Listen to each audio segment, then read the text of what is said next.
ಕರ್ನಾಟಕದಲ್ಲಿ ಅಕ್ರಮ ಕೇರಳ ಲಾಟರಿ ಹಾವಳಿ ತಕ್ಷಣ ನಿಲ್ಲಿಸಿ, ರಾಜ್ಯ ಲಾಟರಿ ಯೋಜನೆ ಮರು ಜಾರಿಗೊಳಿಸಿ. ಕರ್ನಾಟಕ ರಾಜ್ಯ ಲಾಟರಿ ಚಿಲ್ಲರೆ ಮಾರಾಟಗಾರರ ಸಂಘದ ಆಗ್ರಹ. ಕರ್ನಾಟಕದಲ್ಲಿ ಅಕ್ರಮವಾಗಿ ಕೇರಳ ಲಾಟರಿ ಮಾರಾಟ ವ್ಯಾಪಕವಾಗಿ ನಡೆಯುತ್ತಿದ್ದು, ರಾಜ್ಯ ಸರ್ಕಾರ ಕೂಡಲೇ ಅಕ್ರಮ ಲಾಟರಿ ಮಾರಾಟವನ್ನು ಸಂಪೂರ್ಣವಾಗಿ ತಡೆದು ಶಾಸನಬದ್ಧ ಕರ್ನಾಟಕ ರಾಜ್ಯ ಲಾಟರಿ ಯೋಜನೆಯನ್ನು ಮರು ಜಾರಿಗೊಳಿಸಬೇಕು ಎಂದು ಕರ್ನಾಟಕ ರಾಜ್ಯ ಲಾಟರಿ ಚಿಲ್ಲರೆ ಮಾರಾಟಗಾರರ ಸಂಘದ ಸಂಸ್ಥಾಪಕ ಅಧ್ಯಕ್ಷರಾದ ಸಿ ರಾಮಕೃಷ್ಣ, ವಕೀಲರಾದ ಭಾಸ್ಕರ್ ಬಾಬುರವರು ಮಾಧ್ಯಮಗೋಷ್ಠಿಯಲ್ಲಿ ಭಾಗವಹಿಸಿದ್ದರು. ರಾಜ್ಯದಲ್ಲಿ ಅಕ್ರಮ ಲಾಟರಿಯಿಂದ ಉಂಟಾಗಿರುವ ಸಮಸ್ಯೆಗಳು, ಸರ್ಕಾರದ ನಿರ್ಲಕ್ಷ್ಯ ಹಾಗೂ ಸಾವಿರಾರು ಕುಟುಂಬಗಳು ಎದುರಿಸುತ್ತಿರುವ ಸಂಕಷ್ಟಗಳು ಹಲವಾರು. ಸಂಘದ ಪ್ರಕಾರ 1998ರಲ್ಲಿ ಕೇರಳ ಸರ್ಕಾರ ಆರಂಭಿಸಿದ ಲಾಟರಿ ಯೋಜನೆಯು ಕಳೆದ ಹಲವು ವರ್ಷಗಳಿಂದ ಕರ್ನಾಟಕದಲ್ಲಿ ಅಕ್ರಮವಾಗಿ ವ್ಯಾಪಕವಾಗಿ ಮಾರಾಟವಾಗುತ್ತಿದ್ದು, ಪ್ರತಿದಿನ ನೂರಾರು ಕೋಟಿ ರೂಪಾಯಿಗಳ ವ್ಯವಹಾರ ನಡೆಯುತ್ತಿದೆ. ಇದರಿಂದ ಕರ್ನಾಟಕ ಸರ್ಕಾರಕ್ಕೆ ಅಪಾರ ಪ್ರಮಾಣದ ಆದಾಯ ನಷ್ಟವಾಗುತ್ತಿದ್ದು, ಈ ಹಿಂದೆ ಕರ್ನಾಟಕ ಸರ್ಕಾರದ ಲಾಟರಿ ಯೋಜನೆಯ ಮೂಲಕ ಸುಮಾರು 5,000ರಿಂದ 6,000 ಕೋಟಿ ರೂಪಾಯಿಗಳ ವಾರ್ಷಿಕ ಆದಾಯ ರಾಜ್ಯದ ಖಜಾನೆಗೆ ಹರಿದು ಬರುತ್ತಿತ್ತು. ಜೊತೆಗೆ 10ರಿಂದ 12,000ಕ್ಕೂ ಹೆಚ್ಚು ಕುಟುಂಬಗಳು ಲಾಟರಿ ಮಾರಾಟವನ್ನೇ ಅವಲಂಬಿಸಿ ಜೀವನ ನಡೆಸುತ್ತಿದ್ದರು. ಆದರೆ 2007ರಲ್ಲಿ ರಾಜ್ಯ ಲಾಟರಿ ಯೋಜನೆ ಸ್ಥಗಿತಗೊಂಡ ನಂತರ ಈ ಕುಟುಂಬಗಳು ಉದ್ಯೋಗ ಕಳೆದುಕೊಂಡು ಆರ್ಥಿಕ ಸಂಕಷ್ಟಕ್ಕೆ ತಳ್ಳಲ್ಪಟ್ಟಿವೆ. ಸಂಘವು ಸರ್ಕಾರವನ್ನು ಈ ಕೆಳಗಿನಂತೆ ಒತ್ತಾಯಿಸಿದೆ. ಕರ್ನಾಟಕದಲ್ಲಿ ಅಕ್ರಮ ಕೇರಳ ಲಾಟರಿ ಮಾರಾಟವನ್ನು ತಕ್ಷಣ ಸಂಪೂರ್ಣವಾಗಿ ನಿಲ್ಲಿಸಬೇಕು. ಕರ್ನಾಟಕ ರಾಜ್ಯ ಸರ್ಕಾರವು ಶಾಸನಬದ್ಧ ರಾಜ್ಯ ಲಾಟರಿ ಯೋಜನೆಯನ್ನು ಮರು ಜಾರಿಗೊಳಿಸಬೇಕು. ಸಾವಿರಾರು ಲಾಟರಿ ಮಾರಾಟಗಾರರ ಬದುಕು, ಉದ್ಯೋಗ ಮತ್ತು ಹಕ್ಕುಗಳನ್ನು ರಕ್ಷಿಸುವ ನಿಟ್ಟಿನಲ್ಲಿ ಸರ್ಕಾರ ತಕ್ಷಣ ಕ್ರಮ ಕೈಗೊಳ್ಳಬೇಕು. ರಾಜ್ಯಕ್ಕೆ ಸಾವಿರಾರು ಕೋಟಿ ರೂಪಾಯಿ ಆದಾಯ ತರುವ ಯೋಜನೆಯನ್ನು ಪುನಃ ಆರಂಭಿಸಿ ಸಾರ್ವಜನಿಕ ಕಲ್ಯಾಣ ಕಾರ್ಯಕ್ರಮಗಳಿಗೆ ಆರ್ಥಿಕ ಬಲ ಒದಗಿಸಬೇಕು ಎಂದು ಅಧ್ಯಕ್ಷರಾದ ಸಿ ರಾಮಕೃಷ್ಣರವರು ಹೇಳಿದರು. ವಕೀಲರಾದ ಭಾಸ್ಕರ್ ಬಾಬು ರವರು ಮಾತನಾಡಿ, ಲಾಟರಿ ಕಾಯ್ದೆ ಅನ್ವಯ ಈ ಮುಂಚೆ ರಾಜ್ಯ ಸರ್ಕಾರ ನಡೆಸುತ್ತಿದ್ದ ಲಾಟರಿಯನ್ನು ಪುನರ್ ಆರಂಭಿಸಿ ಇದರಿಂದ ಸರ್ಕಾರಕ್ಕೆ ಆದಾಯ ಬರುತ್ತದೆ ಹಾಗೂ ಲಾಟರಿ ಏಜೆಂಟರಿಗೆ ಉದ್ಯೋಗ ಲಭಿಸುತ್ತದೆ. ಲಾಟರಿಯಿಂದ ಬಂದ ಲಾಭದ ಹಣದಲ್ಲಿ ಸರ್ಕಾರ ಅಭಿವೃದ್ಧಿ ಕಾರ್ಯಗಳಿಗೆ ಬಳಕೆ ಮಾಡಿಕೊಳ್ಳಬಹುದು. ವಾರದ ಡ್ರಾ, ಬಂಪರ್ ಡ್ರಾ, ಲಾಟರಿ ಮಾರಾಟ ಹವ್ಯಾಸವಾಗಿರುತ್ತದೆ.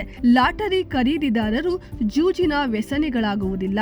ಕೇರಳ ರಾಜ್ಯ ಲಾಟರಿ ರಾಜ್ಯದಲ್ಲಿ ಕಳ್ಳಸಂತೆ ಮಾರಾಟದಿಂದ ರಾಜ್ಯಕ್ಕೆ ತೆರಿಗೆ ವಂಚನೆಯಾಗುತ್ತಿದೆ.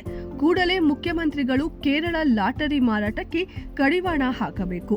ರಾಜ್ಯ ಲಾಟರಿ ಇಲಾಖೆ ಸ್ಥಾಪನೆ ಮಾಡಿ ಸಾಂಪ್ರದಾಯಿಕ ಕರ್ನಾಟಕ ಲಾಟರಿ ಮಾರಾಟಕ್ಕೆ ಅವಕಾಶ ನೀಡಬೇಕು ಎಂದು ಹೇಳಿದರು. ಕರ್ನಾಟಕ ರಾಜ್ಯ ಚಿಲ್ಲರೆ ಲಾಟರಿ ಮಾರಾಟಗಾರರ ಸಂಘದ ವತಿಯಿಂದ ಇವತ್ತು ನಾವು ಪತ್ರಿಕಾಗೋಷ್ಠಿ ಮುಖಾಂತರ ಸರ್ಕಾರನ ನಾವು ಆಗ್ರಹಿಸ್ತಾ ಇದ್ದೀವಿ. ಕೇರಳ ರಾಜ್ಯದಿಂದ ಅಕ್ರಮವಾಗಿ ನಡೀತಾ ಇರುವಂಥ ಈ ಲಾಟ್ರಿ ದಂಧೆನ ಬಂದ್ ಮಾಡಬೇಕಾದ್ರೆ ಕರ್ನಾಟಕ ರಾಜ್ಯದಲ್ಲಿ ಶಾಸನಬದ್ಧ ಕರ್ನಾಟಕ ರಾಜ್ಯ ಸರ್ಕಾರದ ಲಾಟ್ರಿಗಳನ್ನು ತಾವು ಪುನರ್ಜಾರಿಗೊಳಿಸಬೇಕು ಅಂತ ನಾವು ಮಾನ್ಯ ಮುಖ್ಯಮಂತ್ರಿಗಳಿಗೆ ಮಾಧ್ಯಮದ ಮುಖಾಂತರ ನಾನು ವಿನಂತಿನ ಮಾಡ್ತೇನೆ. ಇಲ್ಲಿ ಆಗ್ತಾ ಇರುವಂಥ ಅನೈತಿಕ ಚಟುವಟಿಕೆಗಳು, ಆನ್ಲೈನ್ ಗೇಮ್ಗಳು ಏನೇನು ನಡೀತಾ ಇದೆ ಅನ್ನೋದನ್ನು ತಾವು ಗಮನಿಸಬೇಕು. ನಮ್ಮ ಸರ್ಕಾರದ ಬೊಕ್ಕಸಕ್ಕೆ ಆಗುತ್ತಿರುವ ನಷ್ಟವನ್ನು ಸರಿದೂಗಿಸೋದಕ್ಕೆ ನಾವು ನಮ್ಮ ರಾಜ್ಯದ ಸರ್ಕಾರದ ಅಧಿಕೃತವಾದ ಶಾಸನಬದ್ಧ ಕರ್ನಾಟಕ ರಾಜ್ಯದ ಲಾಟ್ರಿನ ತಾವು ದಯಮಾಡಿ ಪುನರ್ಜಾರಿಗೊಳಿಸೋದಕ್ಕೆ ಕ್ರಮ ಜರುಗಿಸಬೇಕು ಅನ್ನುವಂಥದ್ದು ನಾನು ನನ್ನ ಮನವಿನ ಮಾನ್ಯ ಮುಖ್ಯಮಂತ್ರಿಗಳಿಗೆ ಹೇಳ್ತೇನೆ. ಕರ್ನಾಟಕದಲ್ಲಿ ಎಲ್ಲ ಜಿಲ್ಲೆಗಳಲ್ಲಿ ಪ್ರತಿದಿನ ಇದೇ ಒಂದು ಚಟುವಟಿಕೆ, ಕೇರಳ ರಾಜ್ಯದ ಅಕ್ರಮ ಲಾಟ್ರಿ ಮಾರಾಟಗಾರರನ್ನ ಬಂಧಿಸಿದ್ದೀವಿ, ಅಷ್ಟು ಹಣನ ಪಡೆದಿದ್ದೀವಿ, ಇಷ್ಟು ಟಿಕೆಟನ್ನು ಪಡೆದಿದ್ದೀವಿ ಅನ್ನುವಂಥ ಪೊಲೀಸ್ ಹೇಳಿಕೆಗಳೇನಿದೆಯೋ ದಯಮಾಡಿ ಸರ್ಕಾರ ಈ ಪೊಲೀಸ್ ಇಲಾಖೆಯಲ್ಲಿರುವಂಥ ಎಲ್ಲ ವರದಿಗಳನ್ನು ತರಿಸ್ಕೊಂಡು ಸೂಕ್ಷ್ಮವಾಗಿ ಅವಲೋಕನ ಮಾಡಿ ಸರ್ಕಾರ ಒಂದು ಸ್ಪಷ್ಟ ನಿರ್ಧಾರನ ತೆಗೆದು ಕರ್ನಾಟಕದಲ್ಲಿ ಕರ್ನಾಟಕ ರಾಜ್ಯ ಸರ್ಕಾರದ ಲಾಟ್ರಿಗೆ ಪುನರ್ಜಾರಿಗೆ ಆಗ್ರಹ ಮಾಡ್ತಾ ಇದ್ದೀವಿ. ದಯಮಾಡಿ ಸರ್ಕಾರ ಸಹಕಾರ ಕೊಡಿ.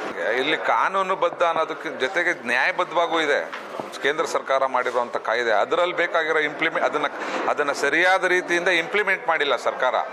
ಆ ತಪ್ಪನ್ನು ಮುಚ್ಚಿಡೋದಕ್ಕೋಸ್ಕರ ಲಾಟ್ರಿ ಅನ್ನೋದೇ ಒಂದು ವ್ಯಸನಕಾರಿಯ ಚಟುವಟಿಕೆ ಅಂತ ಅದಕ್ಕೊಂದು ಲೇಬಲ್ ಮಾಡಿ ಈ ರೀತಿ ಲಾಟ್ರಿ ಲಕ್ಷಾಂತರ ಜನ ಅಲ್ಲ ಲಾಟ್ರಿ ಮಾರಾಟಗಾರರು, ಅವರಲ್ಲಿ ವೃದ್ಧರು, ಮಹಿಳೆಯರು, ಅಂಗವಿಕಲರು, ಕೆಲಸ ಇಲ್ದಿರೋರು, ಶಿಕ್ಷಣ ಇಲ್ದಿರ ಇರೋರು, ಇವರೆಲ್ಲರಿಗೂ ಕೆಲಸ ಕೊಡ್ತಾ ಇತ್ತು. ಅದನ್ನೆಲ್ಲ ಮುಚ್ಚಿ ಅದರಿಂದ ಇವಾಗ ನಾವೇನು ಒಂದು ದಾಖಲೆಗಳನ್ನ ಸಲ್ಲಿಸ್ತಾ ಇದ್ದೀವಿ ಸರ್ಕಾರಕ್ಕೆ, ಅದರಲ್ಲಿ ಒಂದು ಸಂಸ್ಥೆ ಮಾಡಿರುವಂಥ ರಿಸರ್ಚ್ ಇದೆ. ಆ ರಿಸರ್ಚಲ್ಲಿರುವಂಥ ವೈಜ್ಞಾನಿಕವಾಗಿ ಮಾಡೋದಂತಹ ರಿಸರ್ಚು ಅದು ವ್ಯಸನಕಾರಿನ ಅಲ್ಲವಾ, ಲಾಭಕಾರವಾದ, ಇಲ್ಲ ಜನಗಳ ಉಪಯೋಗ ಇದೆಯಾ ಅನ್ನೋದನ್ನೆಲ್ಲ ಕಾನೂನುಬದ್ಧವಾಗಿ ಮಾಡಿದ್ದಾರೆ. ಇದನ್ನೆಲ್ಲ ಪರಿಗಣಿಸಿ ಈ ಲಾಟ್ರಿ ಅನ್ನೋದೇನಿದೆ, ಕರ್ನಾಟಕ ರಾಜ್ಯ ಲಾಟರಿ ಕಾನೂನುಬದ್ಧವಾದ ಮತ್ತು ನ್ಯಾಯಬದ್ಧವಾದ ಲಾಟ್ರಿನ ಮತ್ತೆ ಪುನರಾರಂಭಿಸಿ ಲಕ್ಷಾಂತರ ಜನಕ್ಕೆ ಮತ್ತು ಲಕ್ಷಾಂತರ ಜನಕ್ಕೆ ಕೆಲಸ, ಸಾಮಾನ್ಯ ಜನತೆಗೆ ಅದರಿಂದ ಬರೋ ಆದಾಯದಿಂದ ಆಗುವಂಥ ಒಳಿತುಗಳನ್ನ ಮಾಡಬೇಕು ಅಂತ ಸರ್ಕಾರದಲ್ಲಿ ಮನವಿ ಮಾಡ್ಕೊಳ್ತಾರೆ.